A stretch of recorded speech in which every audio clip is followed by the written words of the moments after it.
He titulado a esta reflexión en esta mañana Desafío a las iglesias. Desafío a las iglesias. Cumpliremos ya 2 años en que las iglesias, por causa de esta llamada pandemia, han tenido que adaptarse de alguna forma y ser muy creativas para seguir cumpliendo su misión evangelizadora y también la misión de enseñar la palabra del Señor. Unas estaban mejor preparadas que otras para seguir ministrando en este nuevo contexto, en este nuevo escenario. Pero como iglesia debemos siempre mirar cada problema como un desafío, como una oportunidad. Pero esta pandemia de alguna forma ha evidenciado las debilidades de las iglesias. Y yo creo que sacó a relucir de qué estamos hechos como cristianos también. ¿Cuál es nuestro verdadero soporte? ¿En qué nos estamos apoyando? ¿Cuál es nuestro aguante? Y eso ha pasado con cada prueba y persecución que la iglesia ha tenido que soportar a través de toda su historia, que es muy larga. Dios permite la prueba para que salga lo mejor de nosotros, pero el diablo nos tienta para que salga lo peor. Muchas iglesias de la rama apostólica y proféticas que enfatizan mucho la prosperidad material, se quedaron en este tiempo, yo lo veo así, como sin mensaje. No pudieron seguir con su exitismo financiero y un mensaje descontextualizado de la realidad. Porque estas iglesias necesitaban las convocatorias masivas, el manipuleo de las emociones. Hoy esos profetas están tratando de alguna forma de sobrevivir, pero su mensaje triunfalista, digámoslo así, no es creíble. En un mundo que sufre, en un mundo que llora, en un mundo donde los cristianos aún son perseguidos. Y las personas, ¿para qué estamos con cosas? Las personas no quieren oír cantos de sirenas. Las personas quieren que se les diga la verdad. Y desde los púlpitos especialmente. Se cerraron los templos y otros se han abierto parcialmente. Nunca pensábamos que duraría tanto y no sabemos el futuro. Yo pensaba en mi corazón, Señor, dame estos meses, que sea como antes. Pero ¿cómo están las iglesias? ¿Cómo estamos nosotros como iglesia local? ¿Cómo está, después de este tiempo, mi relación con Dios? ¿Es posible hacer una reflexión al respecto? ¿Le ha afectado a usted en su vida espiritual? Porque psicológicamente a mucha gente le ha afectado, pero en la vida espiritual esta pandemia, ¿o le ha permitido buscar más al Señor? Cuando todo acabe, si es que acaba, ¿cuántos volverán a la iglesia presencial? ¿O a la misma congregación? Porque la oferta en las redes sociales es variada y no siempre tenemos el discernimiento para tomar buenas decisiones a la luz de la palabra del Señor. En el informe estadístico entregado en la última Junta General, la ACIM en Chile había decrecido. Aunque hay iglesias locales que se han fortalecido, pero no es la regla general. En este tiempo muchos han deambulado de iglesia virtual a otra iglesia virtual. No encuentran la iglesia perfecta. Ninguna vale para ellos. Llegan con entusiasmo a una nueva iglesia, pero al pasar los meses o los años abandonan para ir a otro lado.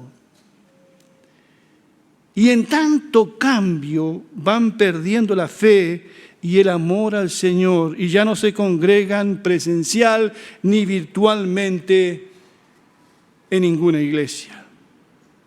Hay una variedad de ofertas religiosas, sectas e iglesias, y no son pocos los que buscan una iglesia local donde se sientan cómodos, pero no una donde puedan servir al Señor. El teólogo inglés J.I. Parker, que lo recomiendo mucho, tiene excelentes libros, falleció recientemente, el 2020. Y en un libro que estoy leyendo, él habla de la religión del jacuzzi. Me llamó la atención. La religión que fomenta el hedonismo, el placer, el que yo me sienta cómodo.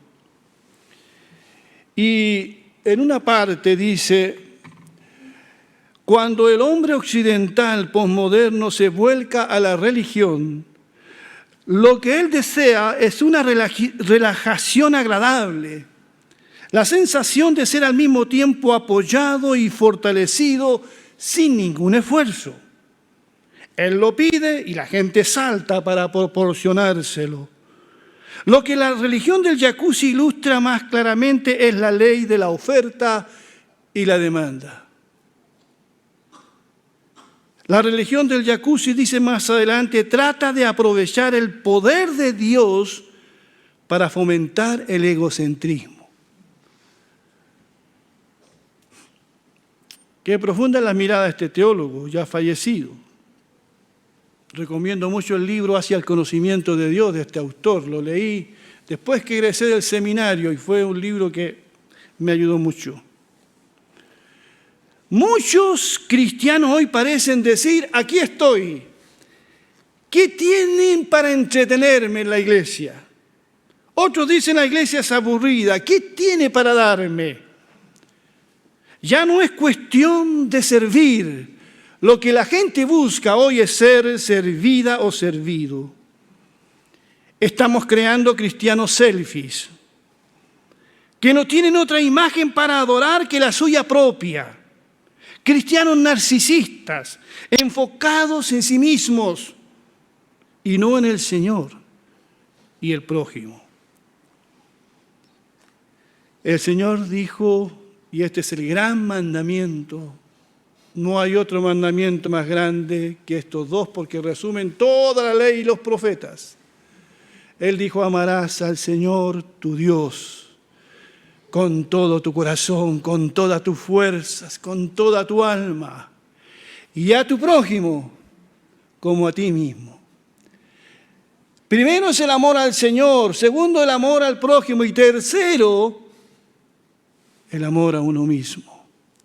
Hemos invertido nosotros el orden. Por eso cuando Pablo escribe a Timoteo en el capítulo 3, verso 1 al 5, le dice: debes saber también que los últimos días, antes de que llegue el fin del mundo, la gente enfrentará muchas dificultades. Habrá gente egoísta, interesada solamente en ganar más y más dinero. También habrá gente orgullosa, que se creerá más importante que los demás. No respetarán a Dios ni obedecerán a sus padres, sino que serán malagradecidos y ofenderán a todos. Serán crueles y violentos, no podrán dominar sus malos deseos, se llenarán de odio, dirán mentiras acerca de los demás y odiarán todo lo que es bueno. No se podrá confiar en esos orgullosos porque actuarán sin pensar. En vez de obedecer a Dios, solo harán lo que les venga en gana. Dirán que aman y respetan a Dios, pero con su conducta demostrarán lo contrario.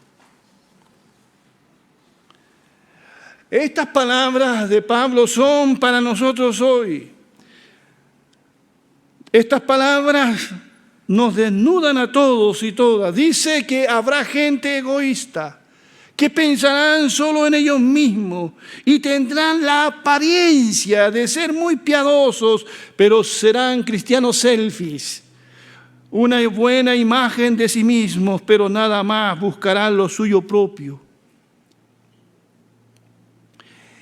Esta pandemia ha servido de alguna forma para cuestionarnos en muchas cosas, en nuestro amor a Cristo y a nuestros hermanos, en ver hasta qué punto hemos crecido en la fe o hemos decrecido espiritualmente en nuestra relación con Dios, independientemente si nos hemos congregado o no. Porque la vida cristiana no se trata de congregarse, se trata de tener una relación viva con Dios todos los días. Eso es la vida cristiana, de cómo estoy con Dios. Por eso, Pablo, al escribir a los Corintios en el 2 Corintios 13:5, dice: hermano, examínense a ustedes mismos. Y creo que sería bueno que nosotros nos examinásemos. Y pónganse a prueba para ver si están firmes en su fe. De seguro ustedes saben que Jesucristo vive en ustedes, a menos que no pasen la prueba. Así que no nos quejemos quizás por este tiempo que ha sido difícil. Dios lo ha permitido, y que salgamos fortalecidos, conociendo más al Señor, más maduros y fuertes en la fe. Amén. Amén, hermanos. Esta semana pensaba en el relato del hijo pródigo. Todos conocemos el relato del hijo pródigo, mejor dicho, de los dos hijos pródigos, porque los dos eran pródigos. El que se fue de la casa, diríamos de la comunión de la iglesia, y el que se quedó, pero que estaba perdido en el legalismo y el resentimiento. Muchos están dentro de la iglesia, pero viven como si estuvieran fuera. Nos fijamos demasiado en lo aparente, pero el que se quedó en casa estaba tan engañado y perdido como el que se fue. Muchas veces juzgamos a las personas por el lugar donde están o porque otros no se han podido congregar. Sabemos que el que se fue había perdido la comunión con su padre, no tenemos duda al respecto, había sido rebelde, ingrato, hasta cruel con su padre. Pero la vida da muchas vueltas y surgen esos imponderables, imprevistos que no se pueden manejar. Y este muchacho se vio obligado a regresar, a dar la cara, pero nunca imaginó que su padre siempre lo esperó. Bendito sea el nombre del Señor. Así es Dios. Así es el Señor. Por eso que nadie tenga miedo de volver. Alguien, el que más nos ama, espera que cada hijo descarriado vuelva a su casa. Incluso este padre tenía preparada la fiesta. Tenía todo preparado para cuando su hijo llegara, porque él sabía que su hijo regresaría un día. Por eso le dice a sus sirvientes: busquen el becerro gordo. Él había preparado un becerro. Él tenía apartado ese becerro para cuando su hijo llegara. Qué tremendo es el Señor. Qué grande es el amor de Dios. Pero este padre ama a los dos hijos y quiso restaurarlo a los dos, a la comunión con él y a la comunión con sus hermanos. Pero curiosamente, y esto es lo extraño, hermanos, que el que nunca se fue de casa fue el que no quiso ser restaurado. Curioso, ¿verdad? No quiso. Muchos pueden estar físicamente cerca del Padre, pero su corazón vive a kilómetros de distancia. Y es posible vivir a muchos kilómetros de distancia, en otro país inclusive, y tener comunión profunda. Porque la comunión nuestra es primero una comunión espiritual. El otro hijo estaba alejado de la comunión, aunque vivía con su padre. Amada iglesia, amados amigos y hermanos, hermanas, la humanidad se ve reflejada en estos dos hijos de Lucas 15. Por un lado están los que quieren huir de Dios y vivir su vida a su manera. En el otro lado están los que quieren impresionar a Dios, como el hermano mayor con su vida impecable. Uno le dan la espalda a Dios y otros trabajan duro, como el hermano que no se fue para estar al nivel de Dios. Pero ¿saben? Ninguno de los dos hijos, el que se fue y el que estaba allí cerca de su padre, conocían a su padre. Ninguno de los dos. No conocían el carácter de su padre, el amor de su padre, cómo era su padre. Por eso, hermanos y hermanas, en este tiempo que ha sido difícil para las iglesias, para ti, para mí, ¿puedes decir sinceramente, yo conozco más a mi Padre Celestial? ¿He visto el trato de Dios en mi vida? Tú puedes venir al culto presencial, estar aquí, pero estar lejos. Y puede que otro que no haya venido esté cerca. Porque no se trata del lugar donde tú estás, se trata de comunión con Dios. Comunión. Conozco yo más a Dios. He visto en todo este tiempo cómo muchos de ustedes han crecido en la fe. Y gloria a Dios por eso. No han dejado de estudiar la palabra, aunque sea por Zoom. He visto el amor, la entrega. He visto el servicio de líderes, de hermanos y de hermanas. A veces quizás en el anonimato, sirviendo al Señor. No mirando la iglesia como un jacuzzi, sino como un lugar para servir a Dios y al prójimo.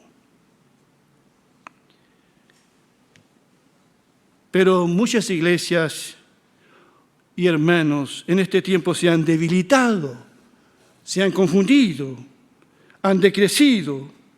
Por eso todo este tiempo yo lo veo, hermanos, como un desafío a las iglesias y a cada uno de nosotros. Los invito a aquellos que se han alejado a volver a la comunión con Dios.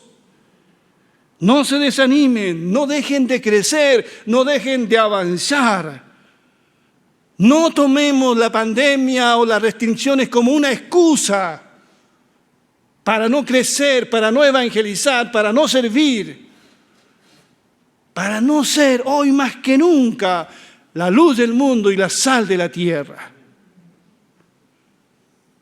No servimos a Dios por comodidad, porque me siento bien, o por obligación como el hijo mayor. Todo era obligación, no era un gozo, no había gozo en su corazón. Servimos a Dios por pura gracia, porque Él ha tenido tanta misericordia de nosotros, porque somos salvos, somos hijos agradecidos y bendecimos su nombre. Para terminar, los invito, hermanos y hermanas, a orar los unos por los otros. Hoy necesitamos reforzar esto. Jesús pidió en Getsemaní que oraran por Él en un tiempo difícil. ¿Cuánto más nosotros? No dejemos de buscar el rostro del Padre Celestial, que las iglesias sean fortalecidas. Tomemos todo esto, hermano, como un desafío. Estimulémonos, como dice la palabra, los unos a los otros. ¿A qué? A la fe, dice, al amor y a las buenas obras. Estimularse unos a otros. Ese es el camino. Hermanos y hermanas, escuche bien, este es el mejor tiempo, el mejor para servir al Señor y demostrar nuestro amor a Él, a nuestro hermano, a su iglesia, a su causa, a la comunidad. Quiero cerrar esta breve reflexión con unas palabras que encuentro en Hechos 9:31. Miren lo que dice aquí. Ustedes saben que los primeros capítulos del libro de los Hechos es una historia desafiante para una naciente iglesia. La iglesia creció más que nunca, pero en un contexto de sufrimiento, de persecución dura, donde líderes fueron asesinados. Pero la iglesia siguió adelante y ese texto a mí me ayuda mucho y debe ayudarnos mucho. Dice, mientras tanto, mientras todo eso pasaba, mientras tanto la iglesia disfrutaba de paz a la vez que se consolidaba. Mira lo que dice, se consolidaba en toda Judea, Galilea y Samaria, pues vivía en el temor del Señor e iba creciendo en número, fortalecida por el Espíritu Santo. Qué tremendo, ¿verdad? En ese tiempo, las iglesias no decrecían, al contrario, porque ¿para qué estamos con cosas cuando la iglesia es sacudida, más busca al Señor? Y se santifica. Y espero, hermanos, que este año tengamos un año de gran crecimiento espiritual, que las personas sigan respondiendo. Tenemos un desafío de ampliar este lugar, porque queremos que lleguen muchos más. En tu trabajo el Señor te va a seguir usando. Los estudiantes en su colegio en regreso a casa. Los problemas del mundo no son para que tengamos miedo. Al único que debemos temer es al Señor. Al Señor. Confiemos en Él. Confiemos en Él. Que el Señor bendiga su palabra. Vamos a ponernos de pie, por favor.